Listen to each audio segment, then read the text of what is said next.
Share कर रही हूँ। इशू जो आपको कंफर्टेबल। हाँ जुलाई 31 को आएगी। हाँ ठीक है, तो अभी हम लोगों ने क्या बोला, इस उसके ऊपर सबसे ऊपर लिखो सिनेरियो। इन्वेस्टमेंट से ऊपर एक हेडिंग बनाओ, एफडीआई सिनेरियो।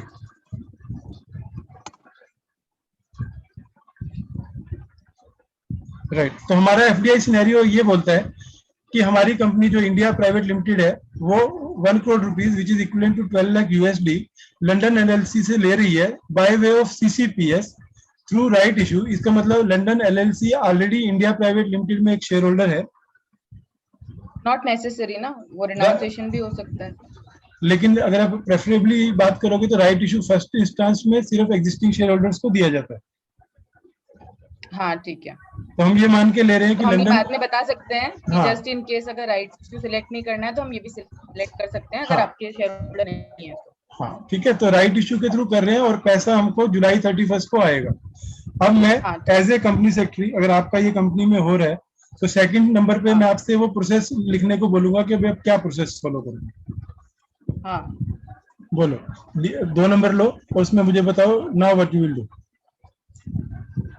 मैं अब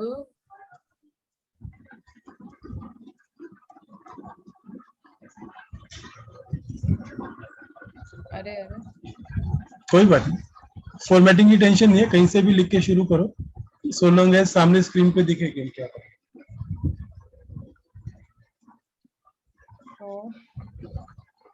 तो सबसे पहले आप क्या करोगे?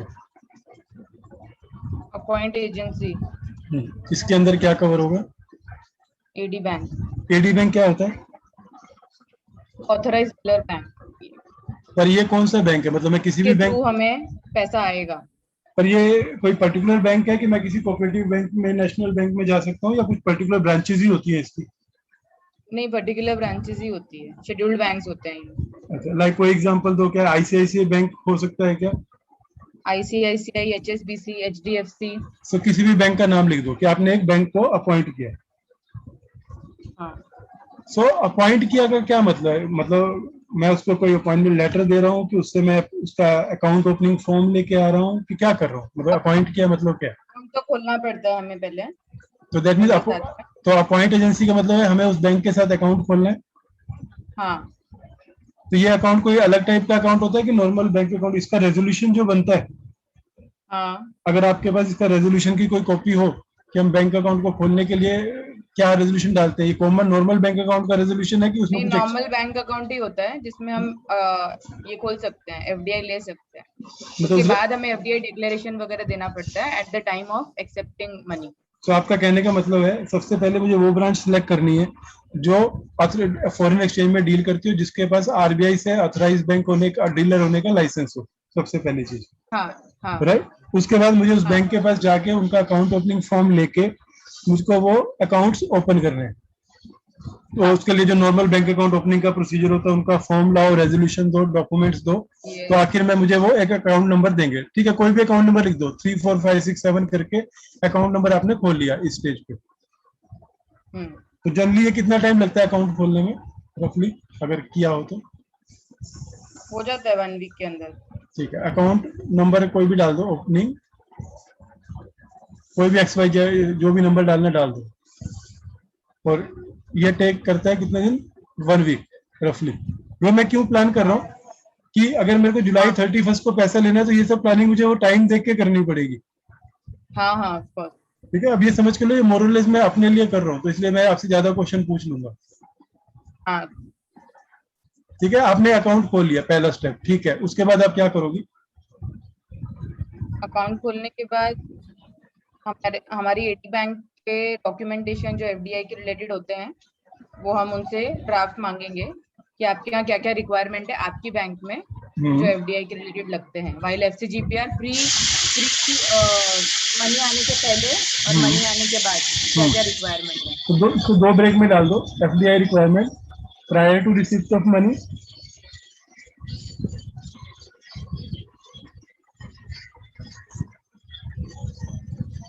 And post receipt of money.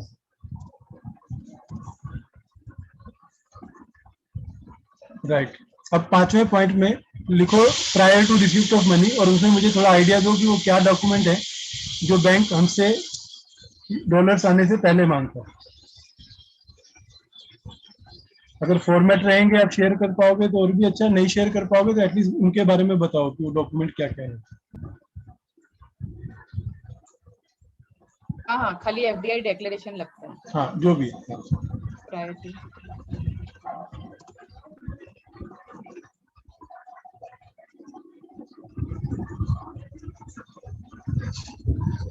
अभी मेरे को कुछ भी दिखाने से पहले जल्दी बताओ ये एफडीआई डिक्लेरेशन क्या बोलती है, क्या कहते हैं इसमें, क्या हम डिक्लेरेशन करते हैं? है मेरे पास फॉर्मेट है, वो बहुत बड़ा है, मैंने इसलिए सेव रखा है। ये रहा, this is the FDI declaration. अच्छा शेयर नहीं हुआ अभी तक, शेयर कर दो। शेयर किया है ना मैंने। नहीं अभी नहीं आया। न्यू शेयर, हाँ एक सेकेंड। जल्दी क्या करना, कभी भी करो शेयर स्क्रीन कर दो, फिर जो भी आपकी स्क्रीन पे है ना वो साथ साथ शेयर होता रहता है, फिर बार बार डॉक्यूमेंट चूज करने की जरूरत नहीं। दिख रहा है?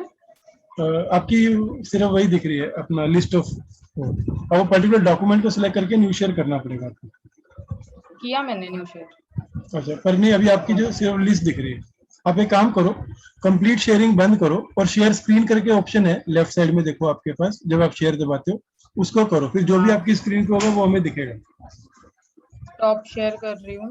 शेयर शेयर स्क्रीन, एकदम लेफ्ट कॉर्नर में शेयर स्क्रीन करके ऑप्शन होगा। नहीं मिडिल में आता है। हाँ जहाँ पे।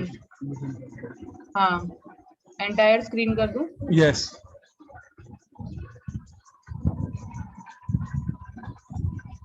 दिख रहा है पूरा अभी? यस अभी हमको वर्ड फाइल दिख रही है। अब आप अपनी डिक्लेरेशन पे जाओ। दिखा? यस हाँ ठीक है। पहले ये रिव्यू में जाके विदाउट मार्कअप रखो, ऊपर वर्ड में रिव्यू में जाके विदाउट मार्कअप रखो, फाइनल रखो। मार्कअप रहने दो ना, पता चलेगा। नहीं आपने कुछ काटा काटी की हुई है ना?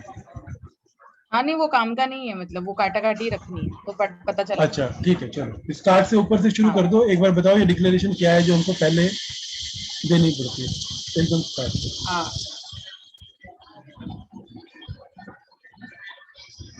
ये नहीं जाएगा जब तक आप रिव्यू में जाके फाइनल नहीं सिलेक्ट करो। हाँ, तो एक्सेप्ट कर लेते हो मेरे को।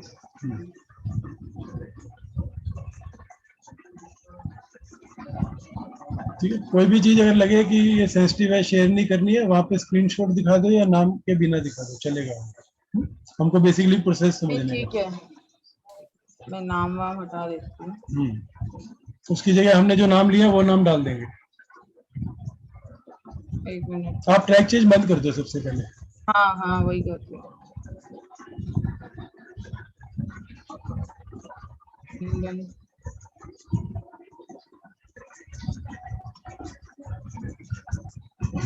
ठीक है चलो, तो एकदम ऊपर से दिखाओ, जैसे जैसे आएगा वैसे वैसे ठीक करती जाओ, चलेगा। हाँ मैं भी पहली बार ही देख रहा हूँ तो इसलिए मेरे को ज्यादा इंटरेस्ट है। ओके।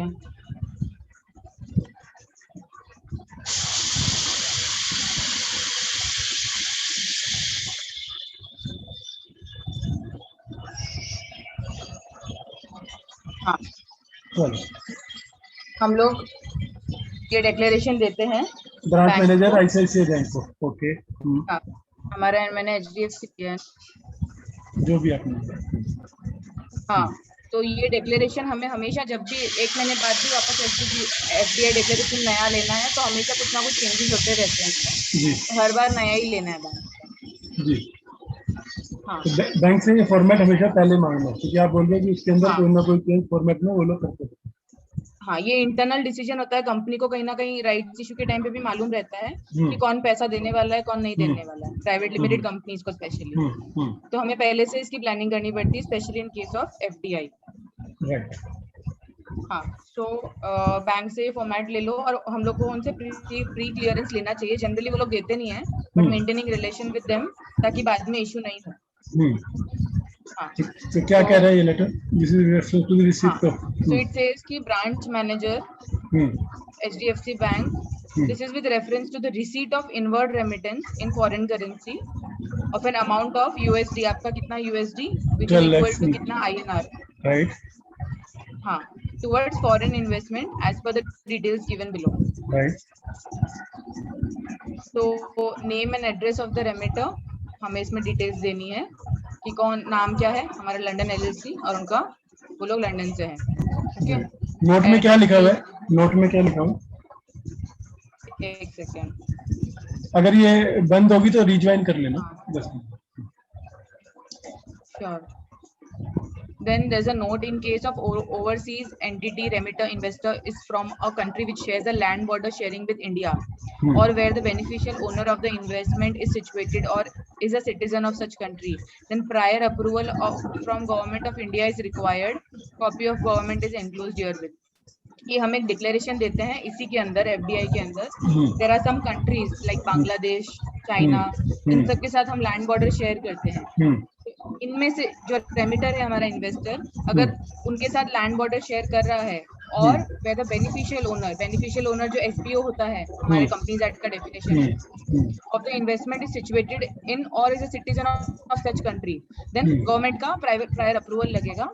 वो कॉपी अटैच की हुई रहती है, बट जनरली उन्हें डिक्लेरेशन देना होता है कि हम लैंड बॉर्डर शेयर कर रहे हैं बट हमारा इतना 10% से ज्यादा नहीं है. This is the declaration to be given. Right. Yeah. Next point number 2 में amount in foreign currency. Right. $12 lakh in bank account number जो हमने खोला. Yes. Constitution and nature of the investing entity.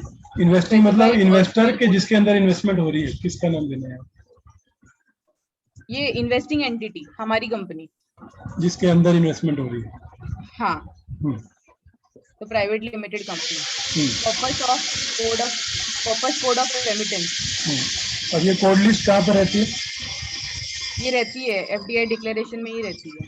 अच्छा, उसके नीचे कोड भी होते हैं. तो आपका ये, अच्छा, ये जो 6 कोड है ये किस लिए है? राइट इशू या सब्सक्रिप्शन ऑफ शेयर है?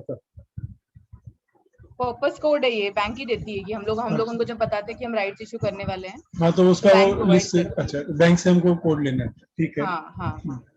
Then there is nationality of remitter, तो ब्रिटिश, अमेरिकन हो जाएगी. Name of investee company whose shares are bought sold applicable in case of transfer of securities from non-resident to resident or vice versa. Purple Style Labs Private Limited. Right. ये मेरी company थी, इसका नाम अभी India private limited.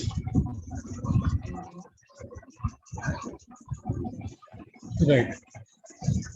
ठीक है, easy है, मतलब इतना कुछ इसमें एक्स्ट्रा कुछ नहीं लिखा हुआ. हाँ. डिस्क्रिप्शन ऑफ नेचर ऑफ, जो हमारा एनआईसी कोड होता है जो हम एनुअल टर्न में लिखते हैं, एनुअल टर्न में भी लिखते हैं ना हम लोग एनआईसी कोड. यस, वही देना है यहाँ पे. ओके, ठीक है. ऑटोमेटिक रूट और गवर्नमेंट रूट. अब ये क्या होता है जनरली? अब ये एफडीआई पॉलिसी में है, ये जो चीजें है. हाँ. एफडीआई पॉलिसी में सेक्टर वाइज उन्होंने शेड्यूल्स बनाई हुई है कि अगर कोई कंपनी सपोज प्रिंट इंडस्ट्री में है तो वहां पे एफडीआई मैक्सिमम 26% हो सकती है. अगर 26 से ज्यादा करनी है तो आपको गवर्नमेंट रूट पे जाना है. तो कुछ सेक्टर है जहाँ पे 100% ऑटोमेटिक रूट है. ऑटोमेटिक रूट का मतलब है आपको प्रायर अप्रूवल की जरूरत नहीं है, सिर्फ काम होने के बाद आपको नेसेसरी फॉर्म्स फाइल करने हैं रिपोर्टिंग के. यही मतलब हुआ ना ऑटोमेटिक रूट का? यस. एफडीआई जब लेते हैं कंपनी में तो हमें हमारा बिजनेस, हमारा सेक्टर पहले देखना होता है कि हमें कौन सा एप्लीकेबल है, कौन से कितना % एप्लीकेबल है लेना एफडीआई. राइट. और उसके बाद परसेंटेज के बाद हमको 2 चीजें होगी. एक तो पहले सेक्टर हो गया कि हम जिस सेक्टर में मैक्सिमम कितनी एफडीआई परसेंटेज ले सकते हैं पोस्ट इशू. राइट. तो अगर आपकी कंपनी में 25% ही अलाउड है तो मैक्सिमम आप 25% ऑफ द कैपिटल ही आप इन्वेस्ट करवा सकते हो किसी पे. फिर सेकंड क्वेश्चन है कि अच्छा ये अलाउड है, ये ऑटो अलाउड है कि गवर्नमेंट के थ्रू अलाउड है? तो लाइक जो स्ट्रेटेजिक सेक्टर है, डिफेंस और ये सब है, तो वहां पे गवर्नमेंट का रूल आएगा. और नॉर्मली जो जनरल बिजनेस है वहां पे आपको ऑटोमेटिक रूट मिलता है. यही मतलब हुआ ना इसका 9th का, 9th और 10th का. तो 9th हो गया ऑटोमेटिक. एप्लीकेबल है आपके पास, आपको तो कॉपी अटैच करनी पड़ेगी और वो प्रायर होता है, प्रायर रिक्वायरमेंट है. राइट. हाँ. Then there is point number 10, sector description. हमारा सेक्टर और सेक्टरल कैप. कितना परसेंटेज हम ले सकते हैं और हमारा सेक्टर क्या है। राइट। बेसिकली मल्टी ब्रांडिंग हो गया, जो आपने डिफेंस सेक्टर बताया, ये सब में 100% अलाउड नहीं होता है। हाँ, confirm is sectoral pricing guidelines or others. Yes, तो हमें यहाँ हमारा प्राइसिंग गाइडलाइंस, हाँ राइट तो हमने हाँ वो किया है। Then type of reporting applicable for the FDI received. हम जब एफडीआई लेते हैं हमारी कंट्री में इन इंडिया, तो हमें FCGPR is the return to be filed. मुझे क्यों इसमें ऐसा लग रहा है कि ये 3 अलग अलग शेप्स इसलिए बता रहे हैं कि आपकी कंपनी में जो पैसा है या फॉरेनर जो पैसा लगा रहा है वो या तो अलॉटमेंट के थ्रू लगा सकता है, तब आप एफसीजीपीआर फाइल कर रहे हो, या वो एग्जिस्टिंग प्रमोटर के शेयर खरीद सकता है, तब आप टीआरएस फाइल कर रहे हो। और अगर आपकी कंपनी ना हो के एलएलपी है तो आपको एलएलपी 1 फाइल करना है। तो अगर आपने एफसीजीपीआर लिया है तो मैं ये एज्यूम कर रहा हूँ कि वो आदमी आपकी कंपनी में अलॉटमेंट के थ्रू शेयर्स ले रहा है और आप एक कंपनी हो, राइट? यही मेरा मतलब निकलेगा। यस, ठीक है, आगे बढ़ो। बेनिफिशियल ओनर का डेफिनेशन दिया हुआ है। ठीक है, कंट्रोलिंग इंटरेस्ट मनी लॉन्ड्रिंग के हिसाब से। Yes, now in this regard we hereby confirm the below। ये सब हमें कंफर्मेशन देना होता है।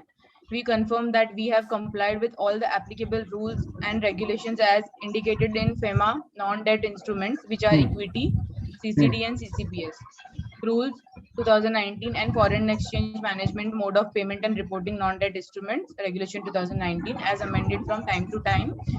ये बेसिक डिक्लेरेशन है जो बैंक से हमें ऑलरेडी आता है, हमें वो इनमें एप्लीकेबल रखना है जो हमें एप्लीकेबल है, otherwise we can strike through. अच्छा, मैं आपको ये पूछना चाहूंगा, अगर आप यहाँ ध्यान से देखोगे ना तो एक में रूल लिखा है, एक में रेगुलेशन लिखा है और एक में डायरेक्शन लिखा है। सो रूल रेगुलेशन में ये जो डिफरेंस है वो इसलिए है कि जो मेन पावर है ये रूल्स बनाने की वो सेंट्रल गवर्नमेंट के पास है, सेंट्रल गवर्नमेंट रूल्स बनाती है। और जो दूसरा जो रेगुलेशंस है और मास्टर डायरेक्शन है ये आरबीआई इशू करती है, जो प्रोसीजरल मैटर रहता है। सो अगर इसका लॉ हमको देखना है तो नॉन डेट इंस्ट्रूमेंट रूल्स लेंगे, जो हम रात को ऑलरेडी कर रहे हैं अलग से, और जो प्रोसीजर है वो आपके इस रेगुलेशन में लिखा होगा, राइट? तो हम ये कह रहे हैं कि हमने इसको कंप्लाई किया है। हाँ। देन सेकंड पॉइंट है the said investment is on repatriable basis, मतलब ये पैसा इंडिया के बाहर जाएगा।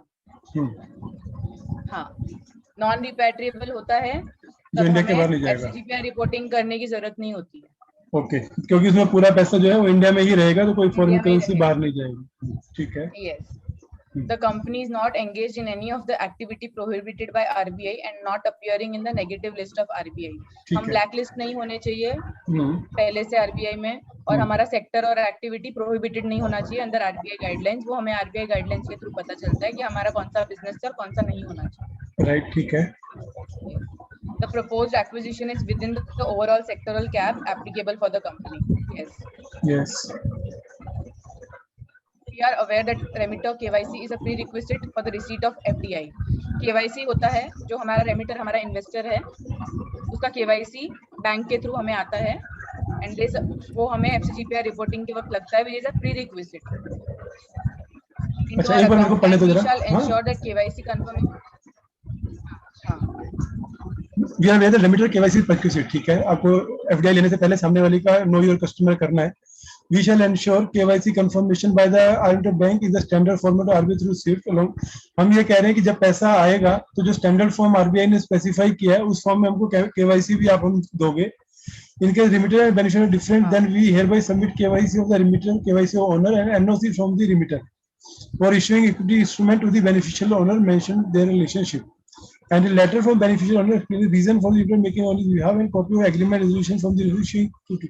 अब ये सेकंड स्टेज है, वो क्या बोल रहा है कि जब पैसा कोई और दे रहा है और शेयर किसी और के नाम पे इशू हो रहे हैं तो उस केस में KYC सबकी लगेगी, रिमिटर की भी लगेगी, बेनिफिशियल ओनर की भी लगेगी, और जो आदमी पैसा दे रहा है लेकिन शेयर नहीं ले रहा बदले में उसकी एनओसी भी लगेगी, और जिसके नाम पे जाने वाला है वो भी रीजन देगा कि क्यों इसके ब्याज से पैसा दे रहा है, और उनका जो आपस में एग्रीमेंट है वो भी साथ में इसके लगाएगा।